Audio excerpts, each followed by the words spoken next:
महाराज जी, अद्वैत वेदांत के संदर्भ में एक प्रश्न है। क्या ब्रह्माकार वृत्ति एक ही बार उदय होती है जब ज्ञान की निवृत्ति होकर ब्रह्म ज्ञान होता है, अथवा बार उस बार उदय होती है जब उसका निधिध्यासन के समय जो ईश्वर उदय की होती है उसका अभ्यास के द्वारा परिपक्व अवस्था लाई जाती है।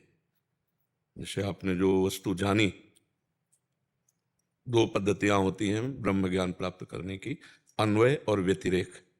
व्यतिरेक पद्धति में ब्रह्म सत्यम जगन मिथ्या। जगत में तीनों शरीर हैं, स्थूल शरीर, सूक्ष्म शरीर, कारण शरीर मिथ्या है। आप नहीं हो, आप इनके दृष्टा हो, साक्षी हो। तो आप अपने स्वरूप की तरफ जब लौटोगे इनको मिथ्या करते करते, तो हमारा सत्य सच्चिदानंदमय स्वरूप है। फिर जब वहां से हम दृष्टि डालेंगे तो जिसे हम कह रहे थे मिथ्या, वो भी सर्वम खलमिदम ब्रह्म अन्वय है, व्यतिरेक नहीं है। यहाँ से शुरुआत होती है लेकिन स्थिति है में होती है, सर्वम खलमिदम ब्रह्म। अब हमारे सामने जैसे हम स्वप्न देखा और जगे तो पक्का चला कि झूठा है। अगर भयावह हुआ तो स्वप्न में देखा कि चोर डाकू आए मार रहे पर, तो खिड़की देखी जाती है जगने पर भी कि खिड़की ठीक है, सब ठीक है। वो जगा हुआ भी काफी समय तक स्वप्न का प्रभाव पड़ता है, समझ रहे ना, सुखद या दुखद। तो जग चुका है, उसे ज्ञान हो चुका है कि मैं ब्रह्म हूं, पर स्वप्न का प्रभाव है। अभी अभ्यास में अगर नहीं रहेगा तो स्वप्न उसे बाधित करता रहेगा, जगत उसे बाधित करता रहेगा। वो कच्चा ज्ञानी है। आत्मज्ञान होना और आत्म तत्व में स्थित होना दोनों अलग बात है। तो ज्ञान तो एक बार हो गया, लेकिन उसमें स्थित होना। अब जैसे दो प्रकार का ज्ञान है, एक है शास्त्रीय ज्ञान, सत्संग से सुना हुआ या पढ़ा हुआ, और एक है अनुभूत ज्ञान। तो श्रद्धावान लभते ज्ञानम, श्रद्धावान को संतों के द्वारा, शास्त्र के द्वारा ज्ञान प्राप्त हुआ। तत्परा संयतेन्द्रिया, उस ज्ञान के तत्काल परायण हुआ और अपनी इंद्रियों को अंतर्मुख किया, अपनी इंद्रियों पर विजय प्राप्त की, मन पर विजय प्राप्त की। फिर ज्ञानम लब्ध्वा, उसी श्लोक में है, पराम शांति। ये अनुभूत ज्ञान है, वो शास्त्रीय ज्ञान है। जो श्रद्धावान लभते ज्ञानम, वो शास्त्रीय सत्संग से प्राप्त ज्ञान है। तत्परा संयते इंद्रिया, अपनी इंद्रियों को अंतर्मुख, मन को अंतर्मुख और अपने चिंतित तत्व में, गुरुदेव प्रणव या जो भी नाम जो भी देते हैं, उसके चिंतन के प्रभाव से, वो भी मैं चिंतन नहीं कर रहा हूं, या अंतःकरण में चिंतन हो रहा, मैं इसका दृष्टा हूं, क्योंकि मेरा स्वरूप अचिंत्य है, अंतःकरण चिंतन नहीं कर सकता। अब उस चिंतन का साक्षी बनकर अन्य चिंतन ना होने देना और ब्रह्माकार भगवदाकार वृत्ति को बढ़ाते रहना, उठते बैठते चलते फिरते खाते पीते सब। फिर जब अनुभव हो जाता है तब फिर बात खत्म हो गई। आत्मज्ञान होना और अनुभव होना। जब पूज्यपाद उड़िया बाबा जी को आत्मज्ञान के लिए विकलता हुई तो इतनी जोर की मुमुक्षुता थी कि जीना मुश्किल हो गया। जैसे विरहिणी को अपने प्रीतम की, ऐसे मुमुक्षु को मुक्त होने की मुमुक्षुता जागृत हो जाए। कहते हैं हजारों जन्मों की साधनाओं के बाद कहीं मुमुक्षुता जागृत होती है, और हजारों साधकों में किसी एक के जागृत होती है, मैं मुक्त होना। अब मतलब सहा नहीं जा रहा, रहा नहीं जा रहा, विकल है वो। पूज्य पादुड़िया बाबा जी ने दंड भंजन करके गंगा जी में फेंक दिया कि क्या होगा इससे, बहुत बड़ी मुमुक्षुता जागृत। 3 दिन 3 रात प्रयागराज में ऐसे जड़वत शरीर रोक दिया, न लघुशंका, न सोच, न भूख, न प्यास, मुझे ब्रह्मबोध हो, कुछ नहीं। अब विचार किया, गंगा में शरीर विसर्जित कर देते हैं, कितनी बड़ी मुमुक्षुता। फिर मुमुक्षुता चैन नहीं लेने दिए, क्या शरीर विसर्जित करने से तत्वबोध हो जाएगा, एकदम फिर उठे वहां से। एक भगवान शंकर का मंदिर गंगा किनारे था, उसी में जाके ऐसे अश्रद्धा पूर्वक डेहरी पे सर रख दिया और लिंग पर चरण रख दिया। और मतलब घोर मुमुक्षुता, मतलब उसको तो वही जानता है जिसके अंदर जागृत होती है। विकलता की, अब खान पान कुछ नहीं, प्राण त्यागेंगे ऐसे अगर तत्वबोध नहीं हुआ। तो भगवान नर और नारायण प्रकट हुए और 2 श्लोक का उपदेश किया। बाबा की वाणी में 2 श्लोक लिखे हैं। तो उपदेश करते ही, वो तो तैयार भूमि थी, तत्व ज्ञान तो हो गया, लेकिन बोध के लिए 18 घंटे पद्मासन में बैठते। एक कवल, एक ग्रास केवल, जैसे शास्त्र में लिखा सन्यासी को 1 ग्रास, तो 1 ग्रास केवल दाल रोटी ऐसे करके, एक मुंह केवल दाल, और 18 घंटे जो अनुभव हुआ उसी अनुभव में डूबते हैं। फिर संप्रज्ञात समाधि के आगे असंप्रज्ञात विचक्षणा समाधि, जीवित ब्रह्म रूप, शरीरधारी ब्रह्म स्थिति जागृत हो गई। अब जब स्थिति आ गई तो एकदम खुला जीवन, क्योंकि नहीं स्वात्मा रामम विषय मृग तृष्णाम भ्रमयति। एक बार जब पता चल गया कि रस्सी है, सांप नहीं है, तो गले में डाले घूमो, कोई भय का विषय नहीं है। और दूर से जब तक रस्सी को सांप देख रहे हैं तब तक भयावह तो है ही। ज्ञान की टार्च पड़ी तो लगा, अरे हंस दिया कि अरे ये तो रस्सी थी, हम इसे साफ समझ रहे थे। ऐसे ही मृत्यु का भय, शोक, चिंता, दुख, उद्वेग, भय, ये सब नष्ट हो जाते हैं जहां ब्रह्मबोध हुआ। पर अभ्यास, आजीवन अभ्यास, आजीवन अभ्यास। बाबा कहीं भी बैठे थे पद्मासन लगा करके ऐसे स्वरूप में बैठे हैं। तो ये है, एक बार स्फुरित हुआ उससे काम चलेगा नहीं। जैसे हम जग गए पर बढ़िया स्वप्न हुआ तो उसी में डूबे, जग गए और झूठा भी है पर हम उसमें डूबे हैं, भयावह है तो भय लग रहा है जगने के बाद भी। ऐसे ही ये ज्ञान होने के बाद भी काफी देर तक संसार स्वप्न का प्रभाव रहता है। अगर ब्रह्म बोध नहीं हुआ तो आत्मज्ञान होने मात्र से काम नहीं चलेगा। वस्तु को जान लिया लेकिन बोध नहीं हुआ, अनुभव में नहीं आया, तदाकार नहीं हुए, तो फिर बात नहीं बनी। आत्मज्ञान बहुत अमृत है, गुरु प्रसाद से प्राप्त होता है, पर वो सतत प्रयत्नशील, साधन में प्रयत्नशील। साधन में शिथिलता, बाबा कहते थे अगर आत्मज्ञान हो भी गया है तो बोध तक नहीं पहुंच पाएगा, तृप्ति नहीं हो पाएगी, आत्मरति नहीं हो पाएगी, आत्मवान नहीं बन पाएगा, आत्मनिष्ठा जागृत नहीं होगी। आत्मज्ञानी तो हजारों मिल सकते हैं जो आत्मज्ञान का, लेकिन आत्मबोध। एक बार पूज्य पादुड़िया बाबा जी महाराज गंगा किनारे भ्रमण कर रहे थे तो कानपुर के आगे ब्रह्मावर्त बिठूर है, तो वहां एक आत्मज्ञान वशिष्ठ, योग वाशिष्ठ का प्रवचन कर रहे थे, बहुत सुंदर निर्णयात्मक। बाबा बड़े प्रभावित हुए, 3 दिन रह करके सुना। और इसके बाद एकांत में उनसे मिले तो उन्होंने खड़े होकर साष्टांग दंडवत किया, क्योंकि संन्यास पेश। तो उनका, पंडित जी आप ऐसा आत्मज्ञान का वर्णन करते हैं, बिल्कुल नीर शीर का विवेक आपके अंदर है, आप सच्ची बताना कि आपको तत्वबोध हुआ है? उनका, आप हमारे आश्रम गुरु हैं, आपसे हम झूठ नहीं बोलेंगे, ये हमारा पांडित्य है ना कि तत्वबोध है। बाबा ने कहा बहुत सुंदर, तुम सत्य बोले, बहुत सुंदर। तब बाबा कह रहे थे कि हम आश्चर्यचकित थे उनके तत्व ज्ञान का वर्णन करने की शैली से, लेकिन वो भी तत्वबोध संपन्न नहीं थे। तो बाबा ने कहा तत्व ज्ञान का, इसीलिए उपनिषद कहता है नायम आत्मा प्रवचनेन लभ्या न मेधया न बहुना श्रुतेन। आत्मबोध जो है वो बहुत प्रवचन कर रहा है, इसका मतलब थोड़ी कि आत्मबोध हो गया है। बहुत बुद्धिमान है, इसका मतलब थोड़ी आत्मबोध हो चुका है। बहुत सुन रहा है, इसका मतलब नहीं। जिसे आत्मा वर्ण करती है, अर्थात जो गुरुदेव कृपा करे, मोक्ष मूलम गुरु कृपा, गुरु कृपा से तत्वबोध हो जाता है। और तत्वबोध जिसको हो गया फिर उसी में रमण करे। जब सत्य वस्तु जान ली तो उसी में रमण करे। अगर वो उसमें रमण नहीं करता तो जान लेने मात्र से भय दूर नहीं होगा। जान लेने मात्र, बहुत तत्व ज्ञान की वार्ता करके हम चाहेंगे इंद्रिय विलासिता ही। भाई हलवा बनाने की पूरी प्रक्रिया जान गए आप, लेकिन कभी बना के खाया नहीं तो मामला क्या हुआ फिर? परिणाम तो, और खाया है तो आपका रोम रोम बताएगा हलवा खा के आए हो। जब आप हलवा का वर्णन करोगे ना तो चूंकि स्वाद लिए हो ना, तो रोम रोम से वो स्वाद प्रकट होगा। तो ब्रह्म ज्ञान की चर्चा केवल कर लेना और ब्रह्मानुभूति होना बहुत अंतर की बात है इसमें। तो इसलिए जो अनुभूति हो उसको बारंबार अभ्यास में ला करके और दृढ़ कर ले। दृढ़ का मतलब कि विश्व के सारे भोग उपस्थित होने पर भी हमारा मन चलायमान ना हो, तब तो बोध हुआ है। नहीं तो केवल आत्मज्ञान की चर्चा मात्र होती है, बोध बात बहुत अलग। बोध जिन महापुरुषों को हुआ वो शरीर भाव रहित हो गए, देहातीत स्थिति है आत्मज्ञान, है नहीं। और देह की विलासिता में यदि फंसे हैं तो हमने गंगा किनारे एक से एक ब्रह्मबोध संपन्न महापुरुषों का दर्शन, 20 वर्ष वहीं गंगा किनारे भ्रमण किए ना, तो एक से एक अवधूत शिरोमणि, नंग धड़ंग, कोई होश नहीं शरीर का, ब्रह्माकार वृत्ति में डूबे हुए हैं। अब जब जान लिया ये मिथ्या है तो इसका क्या है? इसका, और काशी में देखते थे कि उनको लोग पागल समझकर जैसे कुल्हड़ मार रहे हैं, ऐसे कर, कोई उससे मतलब नहीं। और जब गंगा किनारे एकांत मिलते वार्ता करते तो अमृत टपकता उनकी वाणी, और बाहरों पागलों जैसी चेष्टा। और शास्त्र भी आदेश करता है कि बड़ा धीमान होकर के भी जड़वत व्यवहार करे, जड़वत, पागलवत, बालवत, ऐसा रहे कि संसार जान ना पावे। तो जो ब्रह्म तत्व का हमें ज्ञान हुआ उसी में रमण करे, तब तो ब्रह्मानुभूति। एक बार जरा सा स्फुरित हुआ तो फिर वो जो ज्ञानिन कर चित अपहरई और बरियाई विमोह बस करे। माया का इतना प्रचंड स्वरूप है जो बड़े बड़े ज्ञानियों को, बोध संपन्न को नहीं, ज्ञानियों के भी चित्त का अपहरण करके और माया में आकर्षित कर दे। ऐसी देवी माया है, भगवती माया ऐसी प्रचंड है। हाँ, बहुत विचित्र माया भगवान की है। देखो कैसे फंसाते, हम तुम्हें उदाहरण बताए। भ्रमण करते थे, अब बचपन से हैं इसी मार्ग में, तो बहुत प्रवीण बुद्धि थी।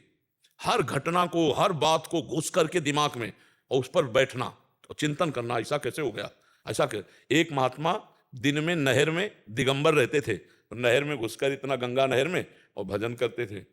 धीरे धीरे लोग दंडवत प्रणाम वैसे रात्रि में बाहर निकलते थे, जंगल था, नहर थी, अगर कोई दे दिया तो भोजन पाया, और दिन में गंगा की जो नहर थी उसमें रहते थे। अब लोगों का धीरे धीरे प्रभाव, यश बढ़ना शुरू हुआ, तो आसपास के गांव के लोग आने लगे टिफिन ले लेकर। तो एक टिफिन लेते और फिर क्रम बन गया कि तुम्हारा अमुक दिन, तुम्हारा अमुक दिन। कहाँ भागवतिक आकाश वृत्ति में और कहाँ टिपिन वृत्ति में। साधु को देखते रहना चाहिए कि मेरी निष्ठा गिर रही है कि उठ रही है। अब टिपिन महीना 2 महीना 4 महीना, तो जो टिपिन में अच्छा, तो प्रियता बढ़ने लगती है ना, क्योंकि बोध नहीं हुआ तो इंद्रियां घसीट लेंगी। तो अब जो मान लो अच्छे खाते पीते लोग तो खीर पुआ ये वो गुलगुला सब। अब स्वामी जी जवान थे तो अब उनसे कहा, स्वामी जी घर की माताएं बहनें भी दर्शन करना चाहती हैं, अगर एक गमछा लगा लो। चलो भाई, आप लोग कहते, आप लोगों को कहने से क्या है, अगर दिगंबर वृत्ति लिए हो तो फिर दिगंबर ही वृत्ति है, चाहे ब्रह्मा भी कहें। वृत्ति वृत्ति होती है ना, अंबर धारण करना या दिगंबर। दिगंबर मतलब जिसकी दिशाएं ही वस्त्र है, दिशाएं ही वस्त्र है, अर्थात वस्त्रहीन। अब वो अंगोछा धारण करके बाहर आने लगे और उपदेश शुरू हुए। 1-2 साल जो समय लगा, फिर उनमें प्रार्थना, स्वामी जी गृहस्थ के अगर घर आप जैसे महापुरुष के चरण नहीं पड़े तो स्मशान समझो आप घर। स्वामी जी घर जाने लगे। कहां नहर में खड़े दिन भर भजन करते थे। वृत्ति, ये घटना है, आपको बता रहे हैं। वो स्वयं को मिले, वो स्वयं पिटने के बाद अब वो धीरे धीरे अब फिर वहां लोग, स्वामी जी प्रसाद पाके फिर धूप में तो यहीं आराम कर लो। अब स्वामी जी आराम का, देखो गृहस्थ लोग अपने जगह ठीक है, लेकिन साधु को ये ध्यान रखना चाहिए कि हमारा मार्ग क्या है। अगर उनकी सैयाओं पर शयन करोगे तो उनमें परमाणु है गृहस्थी के, और फिर अगर ठिकाने पे नहीं लगे हो तो भ्रष्ट हो जाओगे, पक्का भ्रष्ट हो जाओगे। गृहस्थों के घर में प्रसाद पाले बहुत गांव बाहर मंदिर देवालय बने, वहां या उस गृहस्थ का कोई जहां जानवर बंधते हो ऐसी जगह रहे। गृहस्थों की सैया में ऐसे विरक्त के लिए निषेध किया गया है। कभी ऐसा संयोग पड़े तो अपना वस्त्र बिछा के ले, उनके वस्त्र हटा के, और एक तो भगवान से प्रार्थना करे कि विरक्ति में संयोग ही ऐसा ना पड़े। गृहस्थी से केवल भिक्षा और शिक्षा का संबंध रखे। अब नहार भूल गया ना, वही रहने लगे। अच्छा, गृहस्थों की क्या होती, कोई ऐसे श्रद्धावान होते हैं कि पूछो मत, एकदम मतलब भगवान संतों को समझते हैं। हमने देखा है, एक तो अपना कर्तव्य क्या है, जितनी ऊंची उनकी श्रद्धा है उतना ही हमारा त्याग जोर का होना चाहिए कि उनकी श्रद्धा में फर्क ना पड़े। पर अगर हमारी स्थिति नहीं है तो कुसंग से हमारी बुद्धि भ्रष्ट हो जाएगी। को न कुसंगति पाय न साई, राहे न नीच मते चतुराई।